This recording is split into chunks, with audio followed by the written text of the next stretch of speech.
You don't even know where you've went wrong, do you?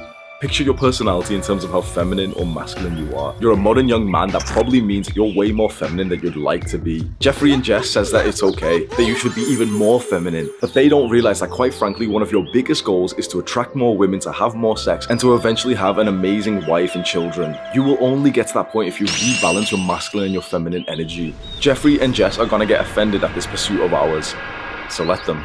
Adonis, on the other hand, understands the importance of this pursuit for young men to be less feminine. He looks around at you and your friends and he wonders, why are men so emotional these days? Why do men spend so much time playing and enjoying themselves with this weird stimulating rectangle screen instead of conquering the mission like men are supposed to? There's no short supply of insecure men with bitch tits these days. And you know that's fucking, bro, I've got a fucking gyno. Do you know what that is? I've got a fucking gynecomastia. It's like a somewhat of a medical condition that can happen to like 10, 20, 30% of teenagers, of boys who will have elevated levels of estrogen through puberty and they'll develop like titty-like substance. We're not supposed to talk about this shit, you know, this is weird as fuck to talk about, right? How weird is that a large number of young male teenagers literally develop breasts? We live in a time where like males are a lot more feminine than they should be. Your testosterone is about 30% less than what it would have been if we were born 20, 30 years earlier. Your sperm count is 50% less. There's a shockingly high number of men who are no longer fertile. Imagine that, bro. Imagine you go your entire life thinking that you're going to be a father, that, you know, you're going to have children, you're going to have a wife, and then you realize that your sperm are all like deformed and they can't even like swim properly. Men being less masculine and more feminine is deeper than we think it is. And it starts with our societal conditioning. Because when you were a little boy and you went to school and you were raised secondhand by these female teachers who didn't understand masculinity, you were raised in the feminine structure of the education system. This sounds like really dark, so we're talking about conspiracy theories and stuff, but it's the truth. If you're raised by a bunch of women who don't really research, you know, your female teachers in primary school and high school didn't read books on masculinity. They didn't think, oh, how can I develop these men to be more masculine? They thought, okay, how can I silence this class so that I can talk uninterrupted? How can I make sure none of the boys are playing too aggressively? How can I make sure they're not fighting each other? But that's what we do as men. The words that I'm saying here in this video and the way that this video is packaged, its title, How to Be Less Feminine. I literally had to take a minute before recording this video just thinking, is it worth it? Because the message is kind of important, but I might get cancelled for this. We're not allowed to speak about this topic that like men should be less masculine. That you haven't been raised in the best way. And the truth is, as a young man, you know that. You don't even need me to tell you. You know that you have this like ill balance of energy inside of you, and it literally seeps outwards into the way that you look. Why are so many young men so fluffy? Like, you can say this is body dysmorphia or body shaming or something, but why are so many young men literally starting to shape like women without even meaning to? The majority of young men have like fat hips, like breast fat, soft voices, low testosterone, higher estrogen. What does that lead to? Well, it leads to a young man who's way more emotional. And the modern day will tell you, well, men should be more emotional. But, you know, 100%, the thing is, I promote positive emotions. I promote gratitude, love, mindfulness, 100%. That's amazing. But telling people, oh, you should be more emotional, especially their lens of emotions is the negative one. It's about like crying. It's about like feelings of insecurity. Like, why would you want to feel more negative emotions? Why do they want to normalize weakness inside of you? Because that is not allowed in Adonis's tribe. If you want to join our cult of young men on holistic self-improvement, striving to be more like Adonis,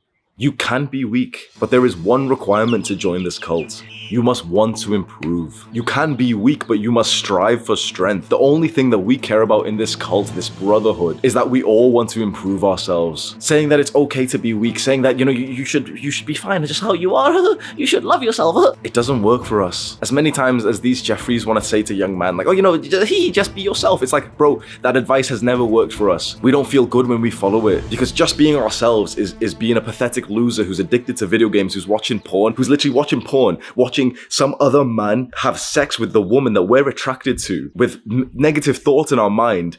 And these people are telling us, well, just be yourself, that's okay. Well, no, it's not okay. We are not happy living like that anymore. So we need to be more masculine, and so we need to be less feminine. I explained in my How to Be More Masculine video, you should watch that on my channel, that the masculine energy is all about the mission, the objective, the goal. It's all about striving to conquer the goal and then move on to the next one and the next one and the next one. The feminine energy is all about the flow of love, of joy, community, empathy, nurturing. Now, we all have both energies inside of us, but what matters is the split, the ratio ratio inside of us. I found that on average, like most men my age in this modern day have about a 50-50 split. Sometimes it's 60-40, sometimes it's 40-60, but it's about 50-50 for most men. But I found that the men who really feel actualized, the men who really feel like happy with themselves, who feel like they're conquering goals that are worthwhile, who are sleeping with a good amount of like beautiful girls, bro, they're more like 80-20.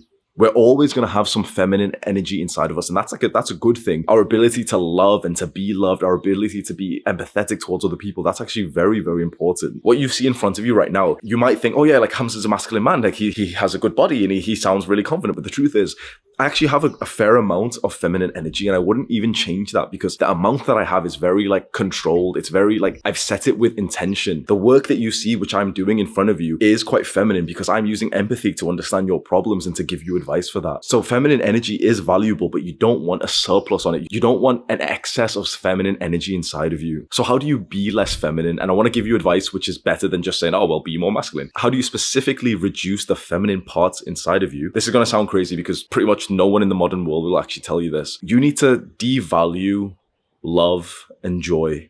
Love and joy are kind of like the two, like most, love is everything. That's what the modern day, like that's the dynamic we have. That's what these Hollywood movies have always tried to convince you. And we've believed it. Love is everything. It's the most important force in the world. If you're not having fun, then it doesn't. Happiness is the... Shut the fuck up. Next time you see those movies trying to brainwash you, tell them, shut the fuck up. I don't want to be feminine anymore. That's what all these books, that's what all these Jeffreys with skinny necks and skinny wrists will tell you is like, oh, happiness is the most... No, it's not. Not for a masculine man.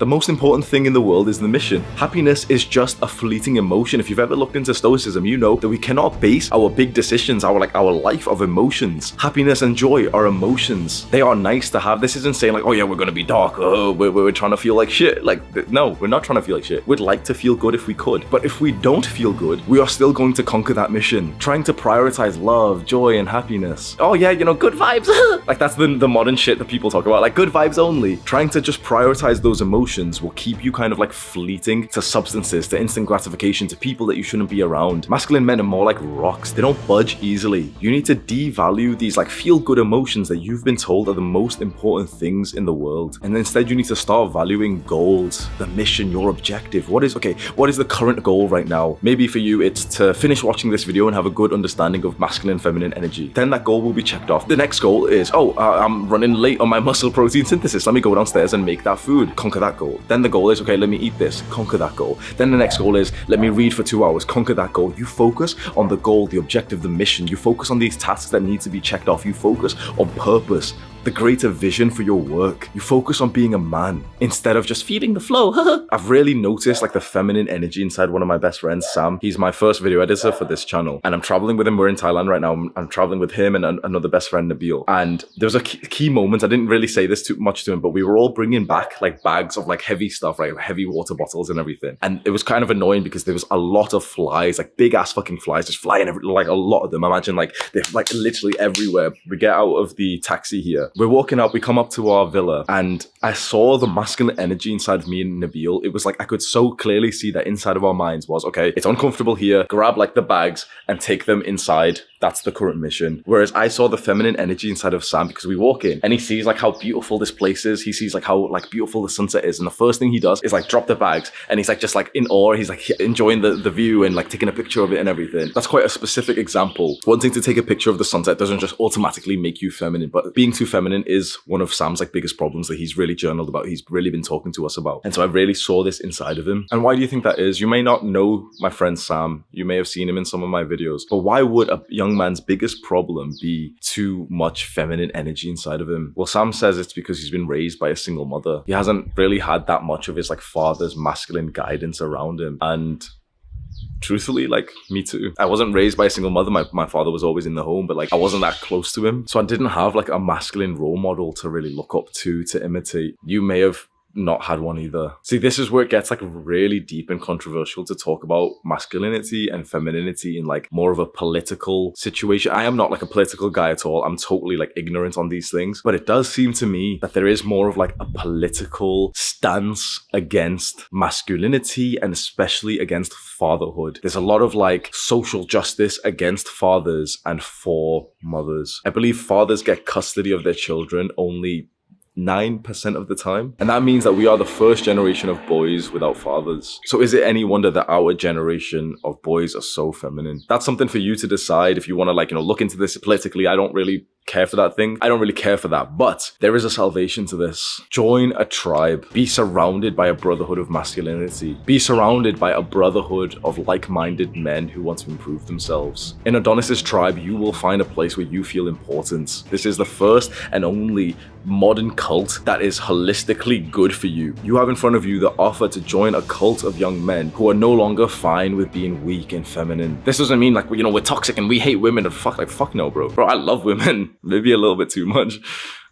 But this is a cult, like a brotherhood, a group of men who say, you know what, bro? I'm tired of watching porn and feeling like shit because of it. And I think you should stop as well. You know what? Like, I've seen you recently, bro. Like, you're looking a bit weak. Let's go to the gym. Let's go eat some high protein, bro. Let's read. Let's develop ourselves. Let's start a business together. Me and my best friend Nabil, he's downstairs right now. We're gonna start a business together. We're gonna make a product that we're both gonna sell together. How fun is that? We've literally, all three of us have been going to Muay Thai in the gym together since we got to Thailand. I've seen these guys literally punch bags. Like, we all have like some scars on, you see that? We all have like some form of like scars of like blood and like tears are on us. I can't tell you how important that's been for our growth. You need to surround yourself with brothers who will test your masculinity. And there's one final thing that will make you a lot less feminine and way more masculine, and that is to enjoy your friend's criticism. There is a book that is like the absolute Bible for masculinity. I promise you that this book will change your life. It is called The Way of the Superior Man by David Dida. And one of the chapters in this book is titled Enjoy Your Friend's Criticism.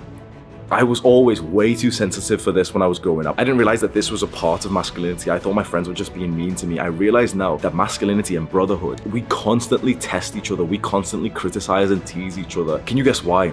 Can you guess why a group of guys who are masculine would tease each other? Because that seems like a little bit of like, a little bitch move or something. Why would like a friend of yours who cares about you tease you? Well, he would do it to test your security in that thing. So Sam puts on a shirt and I will tease him and say like, oh bro, like you're kind of skinny in that shirt, because I'm testing to see, is he secure in himself? Because if he goes, oh, am I looking skinny? I might change. That shows, okay, well, he's got no confidence. He's not secure in himself. I can't be around a man who's not secure in himself. If I say, Sam, you look skinny in that shirt, I want him to be like, go fuck yourself, Hamza, and give me a front double bicep. You need to be surrounded by men who test you and hold you to a higher standard. That is the best thing that you can do to be less feminine, be more masculine. You can subscribe to our channel if you want to. Welcome to the cult. Do the hard work, especially when you don't feel like it.